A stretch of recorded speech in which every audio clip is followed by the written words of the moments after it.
Lawan berdebat adalah teman berpikir kami. Assalamualaikum warahmatullahi wabarakatuh.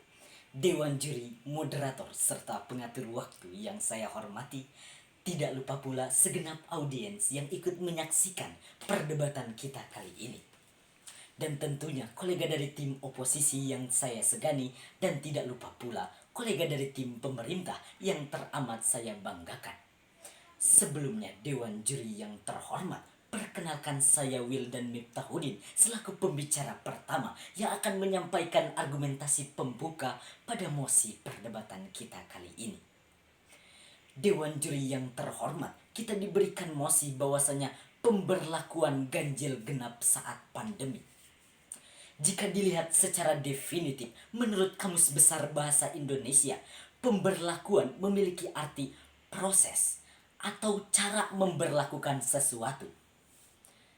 Sedangkan sistem ganjil genap itu sendiri memiliki arti sebuah metode ganjil genap, yang mana ini untuk akses kendaraan pada plat nomor ganjil dan genap, yang mana plat ganjil boleh beroperasi pada tanggal ganjil dan plat genap boleh beroperasi pada tanggal genap sebagai sebuah metode pembatasan yang mana pemerintah Indonesia sendiri sudah menerapkan di daerah DKI Jakarta, yang mana ini merupakan sebuah uji coba sekaligus juga pembatasan sosial dikarenakan banyaknya orang yang sudah terinfeksi terutama di wilayah DKI Jakarta.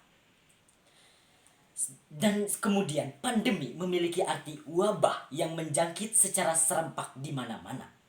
Maka dari itu Dewan Juri yang terhormat dilihat secara faktualis, analisis, dan juga teoritis. Adapun latar belakang munculnya mosi perdebatan kita kali ini, yakni adanya penumpukan manusia dalam kendaraan sehingga memicu percepatan penyebaran virus corona. Sehingga Dewan Juri yang terhormat ini menimbulkan sebuah permasalahan, yakni banyaknya masyarakat Indonesia, terutama masyarakat di wilayah DKI Jakarta yang terus-menerus terinfeksi virus corona. Sehingga titik tekan adanya mosi perdebatan kita kali ini, apakah tepat atau tidak jika pemberlakuan ganjil genap saat pandemi ini harus dilakukan.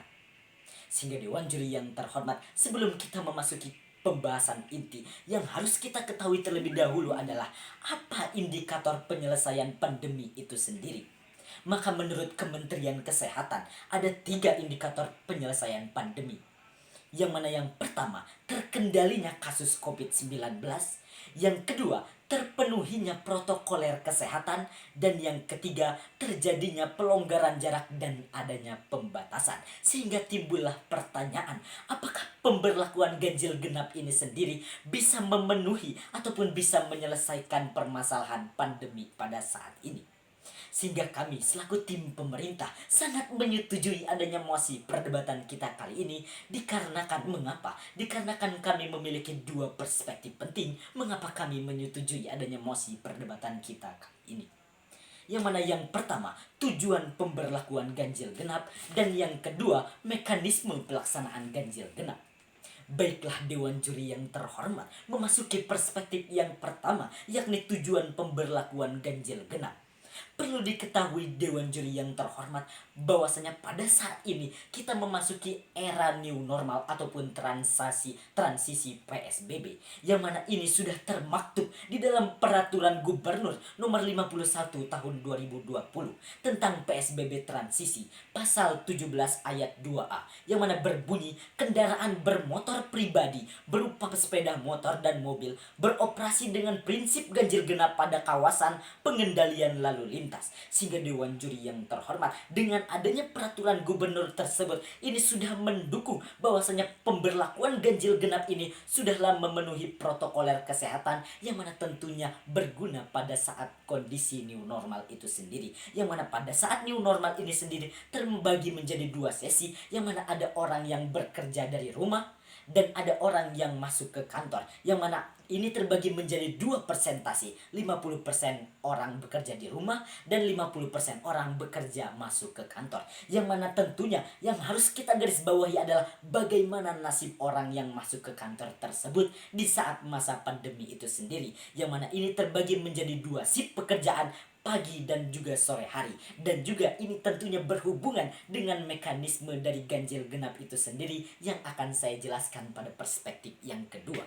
Sehingga tentunya Dewan Juri yang terhormat, dengan adanya ganjil genap itu sendiri mempermudah para pekerja yang masuk ke kantor pada pagi hari dan sore hari. Yang mana menurut Ketua Dinas Perhubungan DKI Jakarta, Sarif Liputo, pernah mengatakan tujuan pemberlakuan ganjil genap sebelum masa pandemi COVID itu berbeda pada saat COVID. Sebelum COVID, memindahkan orang dari kendaraan pribadi ke angkutan umum. Itulah tujuannya. Pada saat COVID ini, yaitu mengefektifkan kebijakan yang sudah dibuat untuk menjaga kesehatan tubuh dan juga pembatasan sosial dalam segi kajian epidemiologi. Sehingga Dewan Juri yang terhormat, dengan adanya tujuan, dilihat dari segi tujuan pemberlakuan ganjil genap itu sendiri, tentunya ini sangat bisa menyelesaikan permasalahan yang ada di pandemi dengan tentunya protokol kesehatan yang ada pada saat sistem ganjil genap. Kemudian yang kedua, mekanisme pelaksanaan ganjil genap itu sendiri, yang mana ini sudah diberlakukan pada tanggal 3 Agustus 2020 pada di DKI Jakarta. Dilaksanakan pada pukul 7 sampai 10 dan 16.30 sampai 19.30 pada pagi hari dan sore hari. Tentunya ini akan mendukung bahwasanya orang yang bekerja dari rumah akan tentunya dipenuhi dengan protokol kesehatan dengan sistem ganjil genap itu sendiri. Dan bagaimana pengawasannya? Pengawasan dilakukan oleh kepolisian melalui CCTV dan juga secara manual. Dan apabila ada orang yang melanggar, akan ditilang STNK-nya, dan tentunya ini akan menimbulkan efek jerah bahwasanya orang tersebut tidak akan lagi memberlakukan hal itu dikarenakan ini mengenai hajat hidup orang banyak dan juga dirinya sendiri. Jadi intinya, semua indikator penyelesaian PSBB di masa pandemi terpenuhi dengan diterapkannya sistem ganjil genap itu sendiri. Sekian dan terima kasih.